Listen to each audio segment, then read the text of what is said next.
बड़ा खूबसूरत ज़बूर है, ज़बूर 23, और आज हम इस पे बात करेंगे। मेरा पसंदीदा ज़बूर है और बारहा इस पे हम कलाम सुन भी चुके हैं और सुना भी चुके हैं, और छोटे छोटे थे जब बचपन से संडे स्कूल से लेकर आज तक इस ज़बूर को सुनते आए हैं और ज़ुबानी याद है। ये वाहिद ज़बूर है जो काफ़ी 2-3 ज़बूर ऐसे हैं जो फेमस है, लेकिन ज़बूर 23 जो है वो हर बंदे को रटा होता है, हर एक को तो अगर ना भी हो लेकिन बहुत सारों को। और सबसे ज्यादा जब डर और खौफ होता है रात के अंधेरे में, या लगता है कि इर्द गिर्द कोई अबलीसी तासीरें मौजूद है, तो जो लोग खौफ की वजह से प्रेशर का शिकार होते वो ज़बूर 23 पढ़ना शुरू कर देते। खुदावंद मेरा चुपान है, मुझे कमी ना होगी। आमीन। ऐसा है, ये ऐसा ज़बूर है कि जब खौफ महसूस हो तो हम चुपान को याद करना शुरू कर देते हैं। और इसकी खूबसूरती जो है इसलिए भी बढ़ जाती है कि दाऊद जो है उसने चौपानी की, चरवाहा रहा, और वो भेड़ और चौपान के रिश्ते को बड़े बेहतर तौर पे समझता है। उसको पता है कि चरवाहे की जिम्मेदारियां क्या है और भेड़ की तवक्कुआत, उसकी जरूरियात क्या है। दोनों चीजों को वो बेहतर तौर पे समझता है क्योंकि वो इस फील्ड में रहा। और चरवाहा होते हुए इसको पता है कि चरवाहा किस तरह से अपनी भेड़ की फिक्र करता है। यहां पे दाऊद अपने चरवाहे के जो काम है, उसकी जो कुदरत है, उसको बयान कर रहा है। और भेड़ होते हुए वो अपनी कमजोरियों को नजर में नहीं रख रहा, उसकी निगाहें लगी हुई हैं अपने चरवाहे की कुदरत पे। जो कुछ वो करता है, जो कुछ वो करता रहा है, जो उसकी जिम्मेदारियां हैं, उसको पता है कि चरवाहा क्या कुछ कर सकता है। और वो लिखता है कि खुदावन मेरा चौपान है। हम खुदा के कलाम में से पढ़ेंगे ज़बूर 23, और उसकी पहली आयत से पूरा ज़बूर मैं पढ़ूंगी। खुदावन मेरा चौपान है, मुझे कमी ना होगी। वो मुझे हरी हरी चरागाहों में बिठाता है, वो मुझे राहत के चश्मों के पास ले जाता है, वो मेरी जान को बहाल करता है, वो मुझे अपने नाम की खातिर सदाकत की राहों पर ले चलता है। बल्कि ख्वाह मौत के साया की वादी से मेरा गुजर हो, मैं किसी बला से नहीं डरूंगा, क्योंकि तू मेरे साथ है। तेरे असा और तेरी लाठी से मुझे तसल्ली है। तू मेरे दुश्मनों के रूबरू मेरे आगे दस्तरखान बिछाता है।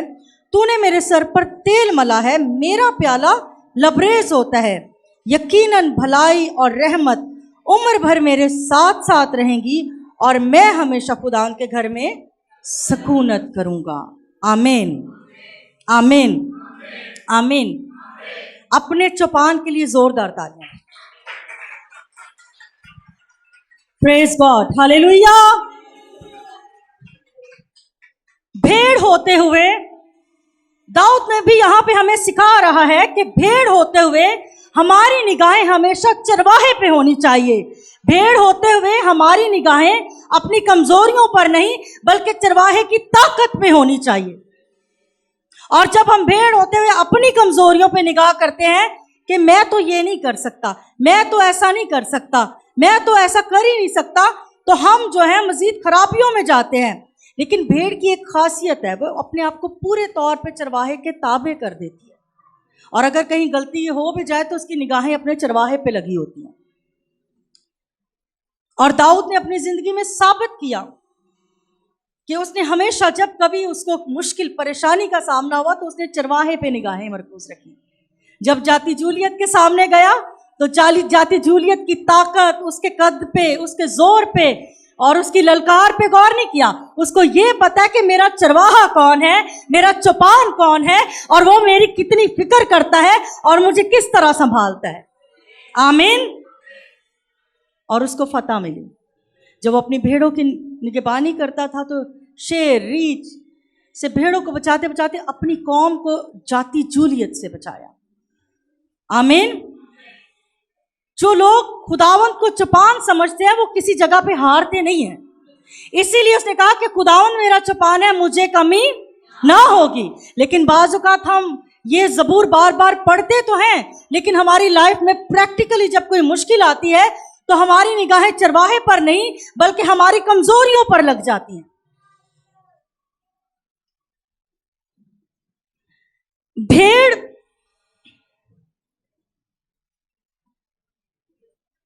निगाहें बादलों पे लग गई। भेड़ जो है, आपको पता है वो भेड़ की जो ऊन होती है उसकी बॉडी का ज्यादा हिस्सा जो है वो उसकी ऊन ने घेरा होता है। अगर भेड़ पानी में गिर जाए तो वो खुद से नहीं निकल सकती क्योंकि वो बहुत भारी हो जाती है। उसके बदन पे जो ऊन है वो सारा पानी सक कर लेती है और वो अपने जोर से पानी से निकल नहीं पाती और उसको चरवाहे की जरूरत पड़ती है। एज इट इज हमारी लाइफ में बाज़-औक़ात गुनाहों का बहुत ज्यादा बर्डन होता है, बाज़-औक़ात जिंदगी की परेशानियों का बड़ा बोझ होता है, माली बहरान हमें घेरे हुए होता है, खानदानी परेशानियां हमें घेरे हुए होती हैं, औलाद की नाफरमानी, मियाँ बीवी के लड़ाई झगड़े, रिश्तेदारों की बातें, इर्द गिर्द के ताने या खिदमत में हमें अपने ही साथ चलने वालों की बहुत सी बातों को देखना पड़ता है, सुनना पड़ता है, जिसकी वजह से हम बहुत ज्यादा भारीपन महसूस करते हैं और हमें लगता है कि हम आगे नहीं बढ़ पाएंगे, हम एक कदम भी आगे नहीं बढ़ा पाएंगे। एज इट इज जैसे वो भेड़ पानी में गिर जाती है और वो अपने चरवाहे के बगैर निकल नहीं पाती, हमारी सिचुएशन भी वैसी हो जाती है। फिर वो हमें जो है उस पानी से निकालता है। लेकिन उसी सूरत में जब हमारी निगाहें चरवाहे पे हों, हम अपने तौर पे कोशिश करते रहे, थक हार जाएं, लेकिन नहीं निकल पाएंगे। तो जरूरत इस चीज की है कि हमारी निगाहें चरवाहे पे हों। बर्डन जितना भी ज्यादा हो, हमने जितने ज्यादा मर्जी गलतियां कर ली हो, जितनी मर्जी कोताहियां कर ली हो, जितने मर्जी गलत फैसले कर लिए हों, उन गलत फैसलों के बर्डन से खुदा निकालने की कुदरत रखता है। उन गलतियों को हमारी जिंदगियों से खुदा खत्म करने की कुदरत रखता है। चाहे हमारे गुनाह किरमजी ही क्यों ना हो, उसके लहू से धुलकर पाक और साफ होते हैं और सफेद। लेकिन हम बाज़-औक़ात इसी चीज पे रहते हैं कि नहीं नहीं नहीं, और हमारा इर्द गिर्द भी हमें इन बातों का ध्यान दिलाता रहता है। मगर दाऊद कह रहे कि कोई कमी ना होगी, वो मुझे हरी हरी चरागाहों में बिठाता है, वो मुझे राहत के चश्मों के पास ले जाता है। हरी हरी चरागाहों में बिठाता है, वो बार बार ले जाता है, लेकिन मैं बाज़-औक़ात फिर गलत राह पर चल पड़ता हूँ। जैसे भेड़ जो है ना, चरवाहा वो खिलाता है उसको जो उसके लिए अच्छा हो, लेकिन भेड़ बाज़-औक़ात पटकती पुटकती ना कहती है फलाना है खांदा, वो भेडा उत्थे जा रही ने, मैं भी जरा जावां, वो बकरियां उतल जा रही ने, मैं जरा बकरियां दे पीछे जावां ते उन्हां दा खाना खा के आवां। तो फिर जब ऐसी कोई जड़ी बूटी खा लेती है फिर पेट आफर जाता है पेट का, फिर भी चरवाहा ही इलाज करता है। बदहजमी, बीमारी, खराबियां, और वो उसके बदन को भी कमजोर करती हैं और उसको दूसरों से बहुत ज्यादा अलग भी कर लेती है। बाज़ औक़ात हमारी बदनी कमजोरी और रूहानी कमजोरी दोनों हमें आइसोलेट कर देती हैं। बीमारी के सबब से ना ही हम अपनी जिम्मेदारियां पूरी कर पाते हैं, चाहे वो जिस्मानी हो, और रूहानी बीमारी के सबब से हम रूहानी जिम्मेदारियां भी पूरी नहीं कर पाते, क्योंकि हम ऐसी चीजें जो हैं वो कंज्यूम कर लेते हैं, ऐसी चीजें जो हैं वो हम ले लेते हैं, खा लेते हैं, ऐसे काम कर लेते हैं जो फिर हमें भारीपन या बदहजमी का सबब बनकर हमें कमजोर कर देते हैं और बहुत पीछे ले जाते हैं और हमारे वक्त का भी ज़िया होता है। लेकिन खुदा इस सिचुएशन में भी हमें हरी हरी चरागाहों में चराते चराते जब हम उस हरी चरागाह से किसी और तरफ निकल जाते हैं, जैसे बाग़े अदम में हर चीज मौजूद थी आदम और हवा के लिए, लेकिन आजमाइश जो है, जितनी ज्यादा अच्छी चीजें, जितनी बरकतें होंगी, चाहे वो रूहानी है या जिस्मानी है, जिसके पास जितना ज्यादा बहुत अच्छी चीजें होंगी उतनी ज्यादा आजमाइशें उसकी जिंदगी में आएंगी। ऐसा है क्योंकि इब्लीस चाहता नहीं कि हम अच्छी चीजें अपने पास रखें। खुदा की दी गई वो बरकतें जो लॉन्ग लास्टिंग है, इब्लीस उनको हमसे छीनना चाहता है। एज इट इज उसने आदम और हवा के साथ किया। आजमाइश सिर्फ हवा के लिए नहीं थी। खुदा ने ये नहीं कहा गया कि मतलब अगर गिना जाए कि जानवर, परिंदे और जमीन और आसमान बनाएगा, तो कहा जाता कि जी खुदा ने छठे दिन किसको बनाया? इंसान को। अब वो आजमाइश पूरे इंसान के लिए सांप के जरिए आई। वो टेम्पटेशन जो है कि तुम्हारे पास ये है, ये नहीं है, वो ये दिखाता है कि जो नहीं किया जा सकता, जो नहीं है, जो होता है, ताकि वो हमसे छीन ले। वो हमारी निगाहें उस पे लगाता है जो हमारे पास नहीं है, ताकि वो ले ले जो हमारे पास है। इसीलिए वो हमारे कामों से आज भी हमें उस तरफ लेकर जाता है जो रास्ता अब्दी मौत की तरफ जाता है, ताकि हमें अब्दी जिंदगी से दूर ले जाए। और हम उसका टारगेट उसी सूरत में होते हैं जब उसको पता है कि इनके पास कुछ खास है। अगर चौपान जो है वो निगहबानी गलाबानी करता है, तो भेड़िए जो है वो भेड़िया भी घात लगाए बैठा होता है कि कब भेड़ को अकेला पाए और फाड़ खाए। लेकिन भेड़ उसी सूरत में बची रहती है, महफूज रहती है, बरकतों से मालामाल रहती है और अपनी जिंदगी में लुत्फानंदोज होती है जब उसकी चरवाहे पे निगाहें हों। आमीन। इसलिए यहाँ पे लिखा है कि वो मुझे राहत के चश्मों के पास लेकर जाता है। राहत मतलब सुकून हो, जहाँ पे इत्मीनान हो, खुशी हो, इतना ज्यादा बंदा फ्रेश फील करे, किसी किस्म का बर्डन ना हो। हरी हरी चरागाहें और राहत के चश्मे, मतलब चरवाहा हर चीज अपनी भेड़ के लिए अच्छी ही करना चाहता है। ये भेड़ का चुनाव होता है कि वो उन सारी चीजों को छोड़कर किस तरफ जाती है। और हमारे चरवाहे की तो बात ही अलग है। दुनियावी तौर पे अगर किसी को किसी के गलाबानी करनी पड़े, चरवाहा बनना पड़े, कोई जानवर पाले, तो हम उसकी इतनी केयर करते हैं। लेकिन जो हमारा बाप है, जो हमारा चरवाहा है, वो अपनी भेड़ों की किस कदर फिक्र करता है कि 99 को छोड़ के एक के पीछे जाता है और ढूंढ के लाता है। आमीन। अपने आराम का ख्याल नहीं होता तब चरवाहे को। एज इट इज खुदा जो है वो ये नहीं सोचता कि उनटोर गई है तो जाए, वो पीछा करता है, वो लेकर आता है। उसको पता है कि अगर मैं ना गया तो भेड़िया इसको फाड़ खाने की कोशिश करेगा और मैं इसको बचाने जाऊं। तो निगाहें चरवाहे पे रखना जरूरी है, ताकि अगर कहीं पे भटक भी जाएं तो चरवाहा हमें बचा ले। आदम और हवा की तरह बरकतें छीनने की कोशिश करेगा वो। जब दाऊद अब्लीस को पता चला कि दाऊद खुदा को बड़ा खुश करता है, खुदा बड़ा खुश है दाऊद से, तो उसने पूरी कोशिश की कि दाऊद की जिंदगी में ऐसे काम लेकर आए जिसकी वजह से खराबियां पैदा हो। आदम और हवा के साथ खुदा की मोहब्बत और रफाकत को वो पसंद नहीं कर रहा था, जिसकी वजह से उसने ऐसा काम किया कि उनमें फासला आ जाए। लेकिन हमारा चरवाहा ऐसा चरवाहा है कि उस फासले को खत्म करने की कोशिश खुद भी करता है, ना कि भेड़ पे छोड़ देता है। आमीन। वो मेरी जान को बहाल करता है।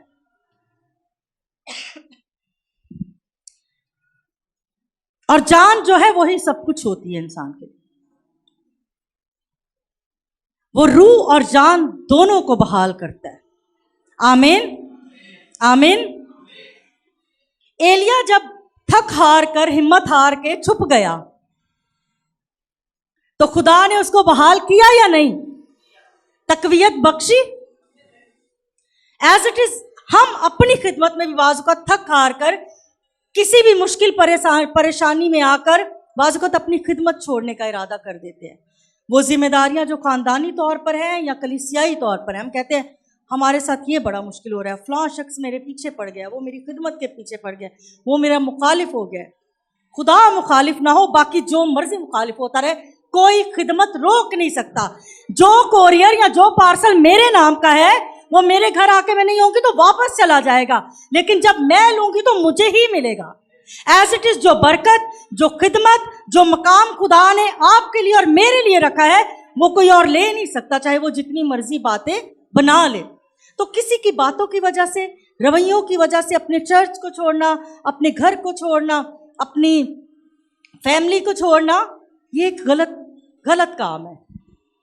क्योंकि अब्लीस ये सारी चीजें चाहता है कि हमारा ध्यान जो है वो दूसरों की बातों पे हो, और हम जो हैं कलाम की बातों पे निगाह ना लगाए और ना ही चरवाहे पे निगाह लगाए।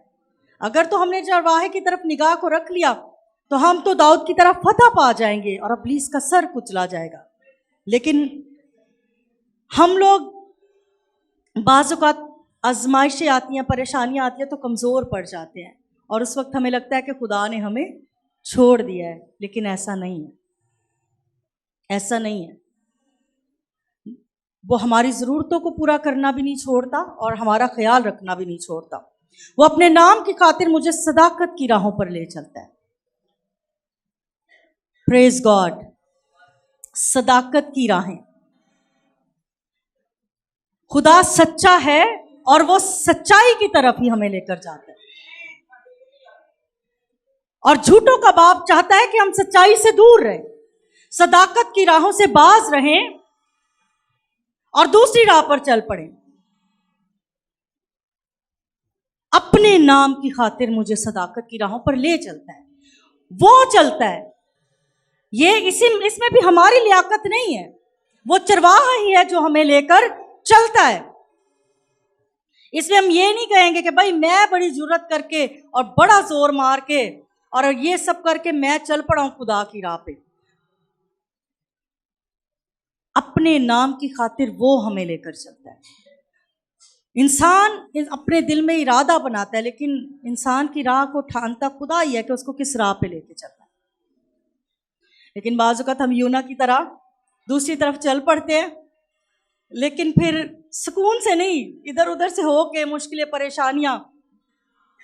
अच्छा, उसका काम भी देखें ना, अब पैसा भी इन्वेस्ट कर दिया। बाज़ औक़ात हम गलत राह पे जाते हैं, खुदा की मर्जी को पूरा करने पे बाज़ औक़ात उतने दिल से पैसा नहीं लगा रहे होते, लेकिन खुदा से भागने के लिए वो किराया लगा के गया।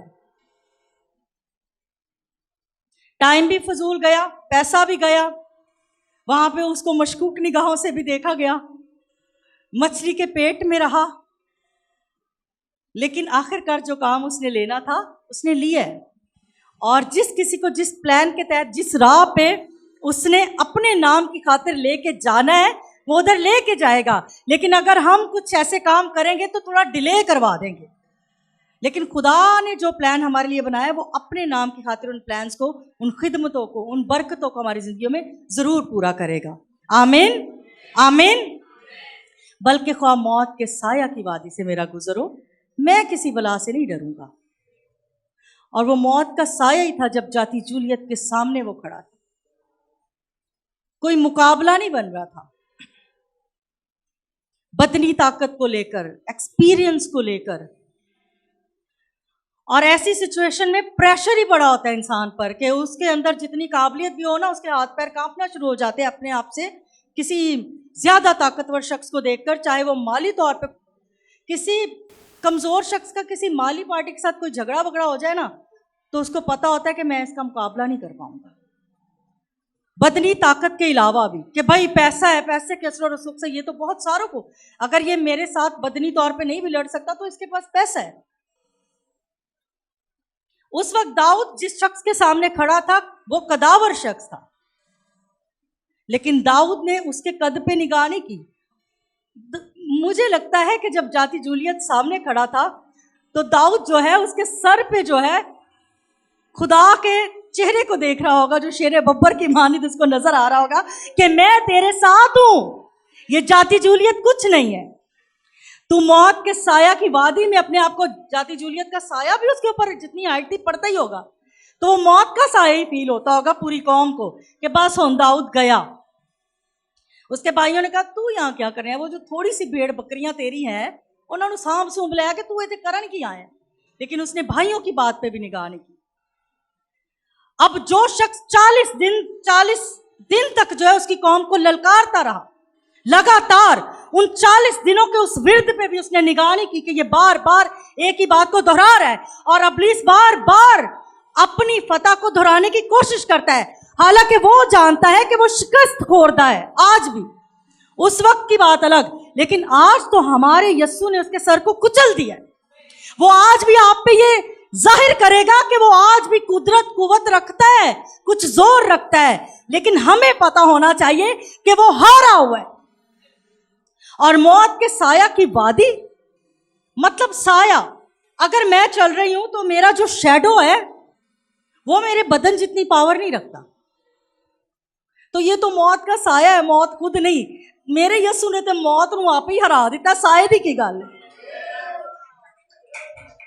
मतलब मौत को हराने वाला जब हमारे साथ है तो मौत के साया की वादी में से गुजर होना हमारे लिए कोई प्रेशर क्रिएट नहीं कर सकता, क्योंकि वो हमारे साथ साथ चलता है, कभी तन्हा नहीं छोड़ता। मौत के साया की वादी में से मेरा गुजरो, मैं किसी बला से नहीं डरूंगा, क्योंकि तू मेरे साथ है। आमीन आमीन। तेरे असा और तेरी लाठी से मुझे तसल्ली है। मैं किसी से बात कर रही थी तो वो काफ़ी परेशानी और चीज़ों को लेकर, इर्द गिर्द की बातों को लेकर,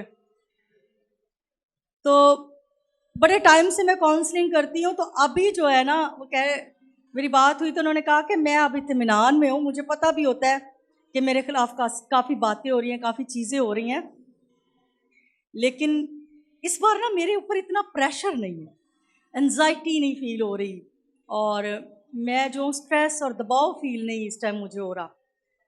तो मैंने कहा शुक्र करो क्योंकि खुदावन तुम्हारे साथ है। ये सुकून इत्मीनान तभी होता है जब वो हमारे अंदर हमारे साथ होता है। फिर इर्द गिर्द जो मर्जी चलता रहे, जैसे मर्जी इर्द गिर्द मामला चलते रहे, लेकिन जो इत्मीनान और सुकून खुदा के लोगों के अंदर होता है, उसे देखकर फिर जो है ना इर्द गिर्द वाले परेशान होते हैं, इन्हें कोई टेंशन नहीं हो रही, मैं दे दिली बहुत मुश्किल क्रिएट कर रहे हैं। एज इट इज जैसे इंसान देखकर परेशान होते हैं, जो इर्द गिर्द मुश्किलें परेशानियां क्रिएट कर रहे हैं, तो उनके पीछे जो होता है ना, कहा जा सकता है कि जो पीछे खिलाड़ी है,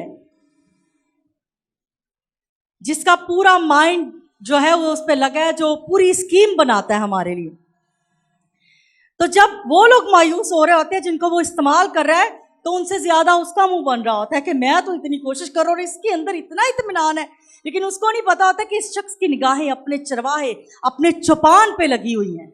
आमीन आमीन। वो मेरे दुश्मनों के रूबरू मेरे आगे,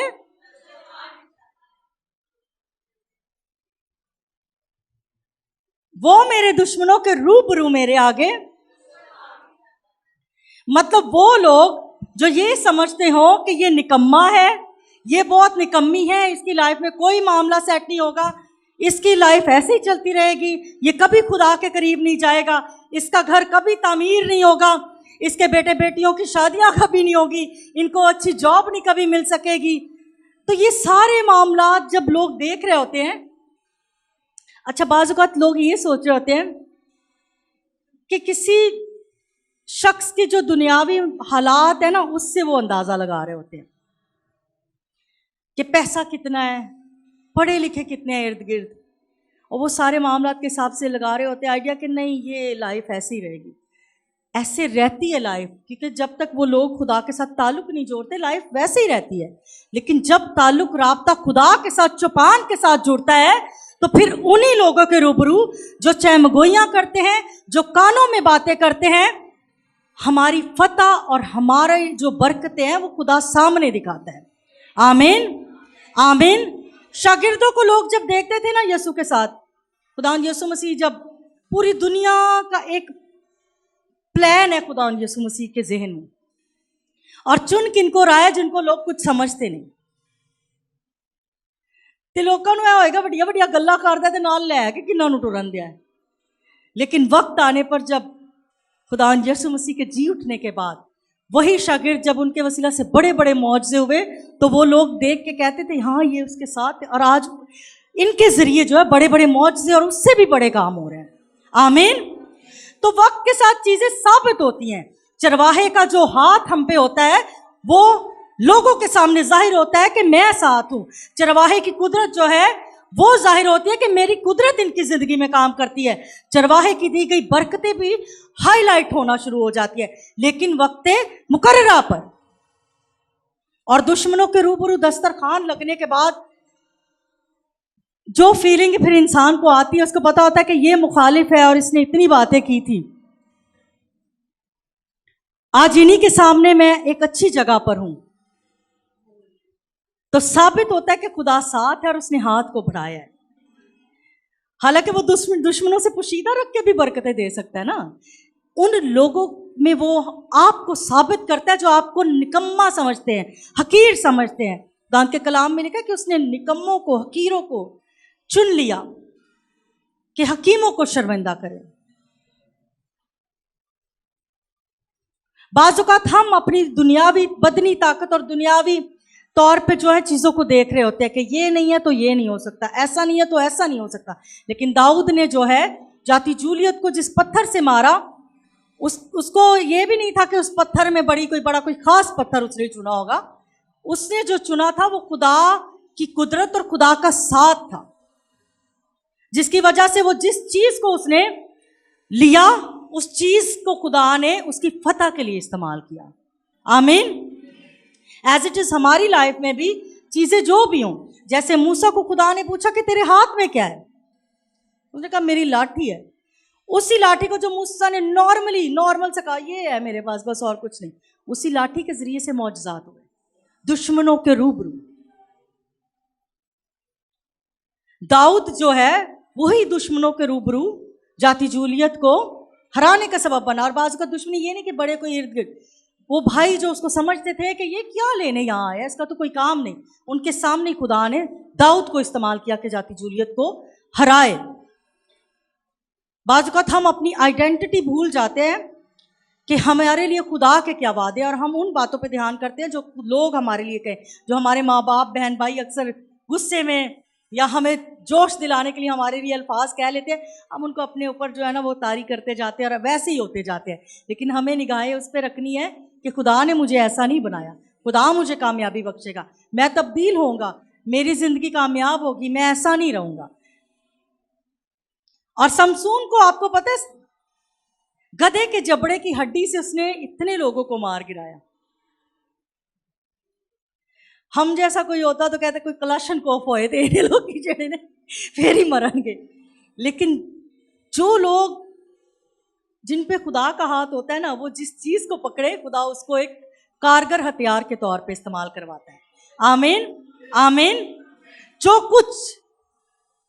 कुछ हमारे पास है, बाज़ का वो जो कुछ जो है वो हमारे लिए कुछ नहीं होता, हम उसको बहुत छोटा समझ रहे हैं।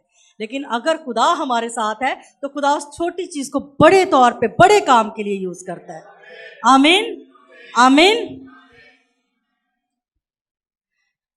तेरे असा और तेरे लाठी से तू मेरे दुश्मनों के रूबरू मेरे आगे दस्तरखान बिछाता है, तूने मेरे सर पर तेल मल्ला है, मेरा प्याला लबरेज होता है। यकीनन भलाई और रहमत उम्र भर मेरे साथ साथ रहेंगी और मैं हमेशा खुदा के घर में सुकूनत करूंगा। खुदा के सारे वादे जो हैं वो पुश्त दर पुश्त है, किसी एक के लिए नहीं। जिसकी निगाहें खुदा पे होती हैं उसके साथ भलाई और रहमत जो है वो उम्र भर रहती है। और यहां पे तो उम्र भर लिखा है, लेकिन मेरा ईमान है कि उसकी वफादारी पुश्त दर पुश्त रहती है। आमीन आमीन। ए पैनल होवे जड़ा पुश्ता तक चलता है। इसके फवाइद, खुदा की खिदमत के जो फवाइद हैं वो हमारी नस्लें भी जो हैं हासिल करती हैं। आमीन आमीन। और हमारा चौपान तो ऐसा चौपान है, उसको क्या कहते हैं, तबीब आजम। ऐसा तबीब जिसको तबीब की जरूरत नहीं है, वो उस्ताद है, ऐसा उस्ताद जिसको किसी उस्ताद की जरूरत नहीं है। और वो निजात दहिंदा है, ऐसा निजात दहिंदा जिसको किसी निजात दहिंदे की जरूरत नहीं। वो ऐसा लीडर है जिसको किसी लीडर की जरूरत नहीं है।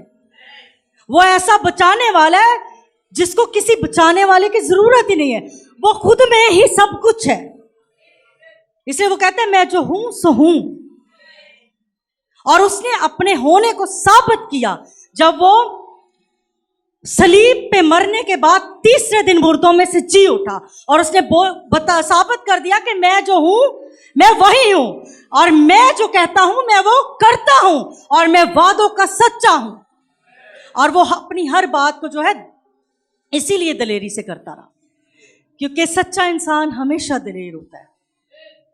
और खास तौर पे वो जिसको पता हो कि जो मैंने कहना है वो हो जाना है। और इंसान होते हुए तो हमें भी वो जुर्रत हम में भी आती है, हम भी इतने दलेर हो जाते हैं कि राह पे चलते चलते कहीं पे भी हमें